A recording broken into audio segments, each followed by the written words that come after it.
Жаяу жүрудің қандай пайдасы бар? Әсіресе таңғы жаяу жүрудің қандай пайдасы бар екенін осы видеода толық айтатын боламын. Жаяу жүру өзіңізді бір қалыпта ұстаудың қарапайым жолы. Кейбір спорттың түрі адамдарға кері әсерін тигізуі мүмкін, ал жаяу жүрудің ешқандай зияны жоқ. Керісінше оның адам денсаулығына пайдалы тұстары өте көп. Ең алдымен салмағыңызды бір қалыпта ұстауға көмектеседі. Екіншіден, қаныңыздағы қант мөлшерін реттейді. Жаяу жүрудің арқасында қаныңыздағы қант мөлшерін реттеуге болады. Үшіншіден, көңіл күйіңізді көтереді. Америкалық психолог Роберт Тайер 10 минут жаяу жүрсеңіз, 2 сағат көңіл күйіңіз көтеріңкі жүреді дейді. Төртіншіден, есте сақтау қабілетіңізді арттырады. Аптасына 3 рет 40 минуттан жаяу жүретін жандардың есте сақтау қабілеті 2%-ке жақсарады екен. Бесіншіден, жаяу жүру жүрек ауруларының алдын алады. Күніне кем дегенде 15 минут жаяу жүрген адам жүрек ауруларының алдын алады. Алтыншыдан, қатерлі ісіктің кейбір түрінен сақтайды.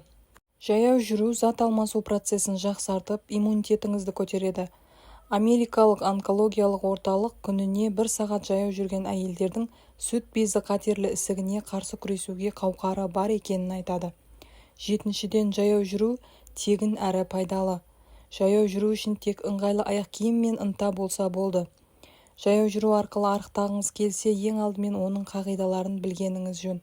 Жаттығу барысында жылдамдығыңызды ауыстырып тұрыңыз. Егер 2 минут жай жүрсеңіз, 2 минут тезірек жүруге тырысыңыз. Жаяу жүрудің пайдасын бәрімен бөлісіңіз. Адам денсаулығы үшін таңғы жаяу серуендеудің артықшылығы көп. Организм жақсы жұмыс істейді, жалпы денсаулық нығаяды. Зерттеулер көрсеткендей, жаяу жүру жүрек пен қан тамырлары ауруларының ықтималдығын 3 есе азайтуға көмектеседі екен. Сонымен қатар белсенді өмір салтының арқасында сүйектер күшейеді, қан қысымы реттеледі, бұлшық ет тіндері тонусқа келтіріледі, ұйқы режимі қалыпқа келеді. Күн сайын бірнеше сағат серуендеу арқылы сүт бездерінде қатерлі ісік ауруының пайда болу қаупін азайтуға және бұрын созылмалы сипатта болған төменгі арқа аймағындағы ауырсынуды жоюға болады екен. Спортты ішінара ауыстырады, артық салмақтан арылуға көмектеседі. Жаяу жүру жүрек соғуының жоғарылауына ықпал етеді. Соның салдарынан қан ағымы жоғарылайды және бұлшық еттердің оттегімен қоректенуі жақсарады. Жүру кезінде калория тыныштық күйіне қарағанда 5 есе көп. Таңғы жаяу жүру жастық шақты ұзартуға көмектеседі. Қартаю ағзадағы арнайы нәруыздардың жоғары деңгейімен байланысты. Бұл қабынудың дамуына және кәрілік ауруының барлық түрлеріне ықпал етеді.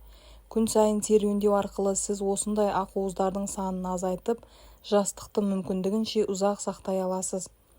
Көңіл күйді көтереді. Жаяу жүрудің пайдасы тіпті жарты сағаттық болса, өзін-өзі бағалау, көңіл күйге жағымды әсер ету, жағымсыз ойлардан алшақтау және қуат алу.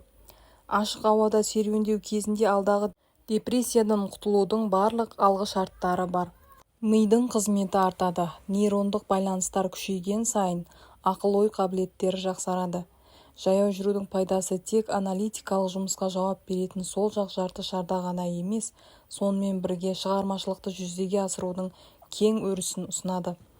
Идеяларды құру қабілеті 60%-ға артатыны эксперименталды түрде дәлелденген екен. Жаяу жүруге ыңғайлы аяқ киімнен басқа ешқандай шектеулер жоқ. Ол қаржылық инвестицияны қажет етпейді. Билет сатып алудың немесе жаттықтырушының қызметіне ақы төлеудің қажеті жоқ. Жаяу жүруді күнделікті хоббиге айналдыру үшін аз ғана күш қажет. Өз өміріңізге серуендеу мен физикалық белсенділікті қалай қосуға болады? Денсаулыққа пайдасы үшін аптасына кемінде 4 рет, күніне кемінде 30 минут жүруге тырысыңыз. Бұл әрекетті орындау кезінде қарқыныңызды бақылаңыз. Ол серуендеу аяқталғаннан кейін бірден сөйлей алатындай болу керек. Бірақ айғайламаңыз немесе ән айтпаңыз. Егер бір уақытта 30 минут жүру қиын болса, үнемі аздап жүріңіз. Мысалы, күніне 3 рет 10 минут және ұзақтығы біртіндеп арттырыңыз. Алайда, егер жаяу жүрудің мақсаты салмақ жоғалту болса, сізге күн сайын 30 минуттан артық физикалық белсенділікпен айналысу қажет болады. Жаяу жүруді күнделікті өмірге мүмкіндігінше ауыртпалықсыз енгізудің бірнеше жолы бар. Мысал үшін, лифттің орнына баспалдақпен көтеріліңіз. Кем дегенде жолдың бір бөлігін. Қоғамдық көліктен бір аялдамаға ертерек шығып, үйге немесе жұмысқа жаяу барыңыз. азық-түлік үшін алыс дүкендерге барыңыз. Итпен, балалармен немесе серігіңізбен көбірек серуендеңіз. Жаяу жүруді өміріңіздің бір бөлігіне айналдырыңыз. Жаяу серуендеуді күнделікті жұмысыңыздың бір бөлігіне айналдыруға тырысыңыз. Мысалы, күн сайын бір уақытта жүруге тырысыңыз. Денсаулығыңыз бен салмағыңызды жоғалтудың барлық пайдасын көріңіз.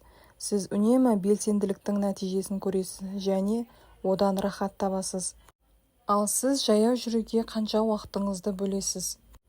Және жаяу жүру арқылы қандай нәтижелерге жеттіңіз? Осы туралы сіздің пікіріңізді комментарийде күтетін боламын.